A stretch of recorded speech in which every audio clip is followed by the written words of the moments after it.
Eric Bakker the Naturopath. Thanks for coming back to my channel. Before we jump into this video, don't forget, at the end of the video, you can download some free resources that I've created just for you. The Candida Diet and Cleanse Starter Guide, the Candida shopping list, the diet shopping list, and also the Candida Symptom Tracker, which you're going to find very useful. So these are all for free. So at the end of the video, just jump into yeastinfection.org/goodies and you can download these things at no charge at all. If you have any questions, remember you can always ask those and either I can get back to you or the team. So thanks for tuning in and we'll catch up with you at the end of the video.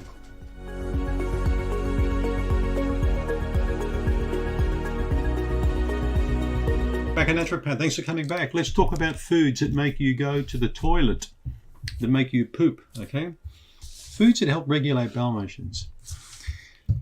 So, as you can imagine, after practicing for so many years, how many people I've seen that had problems doing number two. They just couldn't go to the toilet. You know, I've seen this with so many people over the years.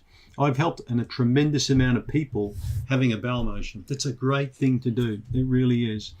Now, I don't care what job you got. You could drive a truck or fly a plane, but a lot of people over the years have said to me, "You got a weird job talking about bowel motions all day." Well, not really. I mean, I could be talking about trimming aircraft wings or, you know, shooting missiles out of planes, or whatever, but I don't. I talk about bowel motions. That's what I do. I love it. It doesn't worry me. Okay, we all have bowel motions, and we all need to have good bowel motions. So listen up, because what I'm going to tell you is stuff that I've learned over many years from different people. My favorite patients have always been the elderly, particularly people close to 100, and I've had lots of them over the years. I've kept a lot of files of very old people. Now we're talking between 95 to 105. I think 103 was my oldest patient. And I've found a pattern runs through a lot of the older people in terms of what works and what doesn't work. This is sort of my own personal studies I did with old people. And I made a lot of mental notes. I think the chief food I found that many elderly people eat, that probably a lot of you young guys and girls don't eat anymore, is actually called oats or rolled oats. Now, many people don't eat this anymore. And if they do, it's in the form of cookie, probably with some corn syrup in there or something, but that's not what I'm talking about. I'm talking about steel cut oats or whole rolled oats, like whole, not that fine chaff powder they sweep off the floor, and put in little packets that you can rip open and put in your microwave in a cup. You know, that's, you know, throw that away. Give that to the guinea pigs, but don't eat that, all right? But we're talking whole rolled oats, whole, unprocessed. So these are flattened. I've got a tiny little mill myself that I put groats through, like whole oats, and flatten them. So unless you've tried whole oats fresh that have just been milled, cooked, you've got no idea how nice oats can taste. So this is been my breakfast now for probably since I was breastfeeding, I'd say, or way back. I've always eaten oats every morning, and I will continue to do that. Old people eat oats, and a lot of them, they have oats in the morning. Now that could be in the form of a muesli with yogurt, or with oat milk, or goat milk, or cow milk, or whatever milk you want, dolphin milk, I don't care what milk you use, but some milk with, you know, I don't have any milk in my diet. I just have plain, pure water. So I cook oats in pure water, usually a bit of cinnamon in there, and then I'll put probably a good tablespoon of honey on that, and that's my breakfast, usually with a big handful of raspberries or blueberries on top.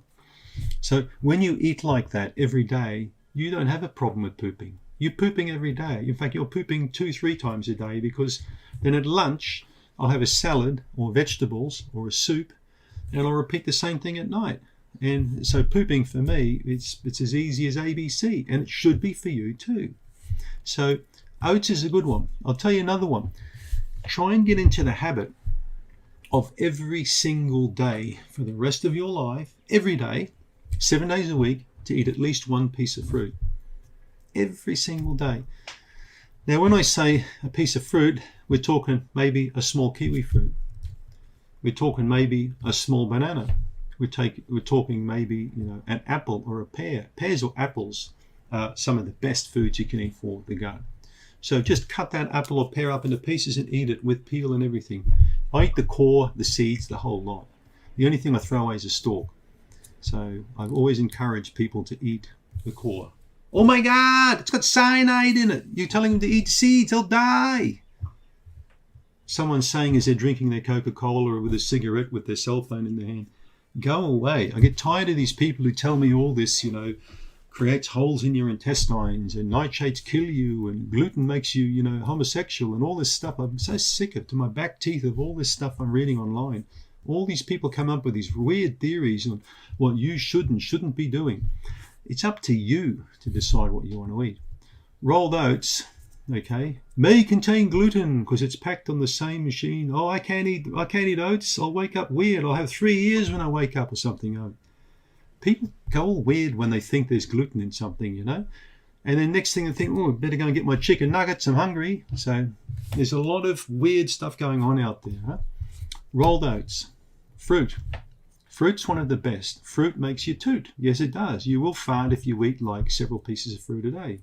But if you eat as much vegetables and fruit as I do, you hardly pass any wind at all because your gut is used to that level of fiber and fruit sugar. It's not a problem, right? It's whatever your gut is used to. So the fruits we talked about, the porridge we talked about, but the key one is water. You're not really going to get far without liquid in your gut. So you really need to become a water drinker, not just in the hot months, but in the cooler months too. I've got a dear friend who did a PhD in agriculture specializing in irrigation. And he said to me something very interesting. He said, Eric, everyone waters their garden in summer, but no one waters their garden in winter. They all think that the rain's going to come down and water everything. He said, but you go outside, poke around the soil, see how dry it is when it's not raining, and your plants are still growing. I said, man, that's the same as humans. No one drinks water in winter. Everyone drinks water in summer. They think, oh man, I'm sweating. I need a drink. I'm thirsty. But you know what? Your body's thirsty in winter too. Your body's thirsty every day. So start the day with a nice big glass of tepid water or room temperature water with a bit of lemon juice in it. That's a fantastic way to get the bowel working. Lemon juice and water, grapefruit juice and water. Now we're not talking bottled stuff with sugar in it. We're talking fresh. Get a lemon, actually physically cut it in half and squeeze the juice into the glass of water. Very good. The more you drink water, the more you'll want to drink water. All right? Because you'll get used to what it feels like to be hydrated. It's a fantastic feeling. So, porridge, fruit, water. What about legumes, lentils, chickpeas? I mean, just one small serving of lentils is over a third of your daily fiber need. When you get used to eating lentils, you'll start to realize just how delicious lentils really can be. I make up all kinds of dal dishes. Dal is an Indian lentil dish. Dal makhani is one of my favorites. So the black dal, so the black lentil, red kidney bean, and then we use a chana dal, the yellow dal. They're all soaked.